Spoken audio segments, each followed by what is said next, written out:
How to change your YouTube channel banner from your mobile phone. That's what we're going to do in today's video. But first, make sure to like the video, subscribe to the channel, and write down below in the comment section any suggestion or question that you have, and let's get started. So in order to change the YouTube channel banner from your phone, you need YouTube or YouTube Studio app installed, but it's much easier from YouTube app. So let's open YouTube. After you open the YouTube app, go to your profile picture from the upper right, click on it, and then go to your channel. There are many buttons here, and this channel doesn't have a banner, so the button that we need for now is the pencil icon here.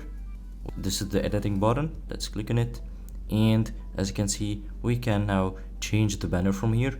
You can also change the profile picture from here if you click on the camera icon from the center, but we need just now the camera icon on the right. Click on the camera icon on the right and change the banner from here. You can choose from your photos from the gallery, or to choose to take a photo directly to the banner.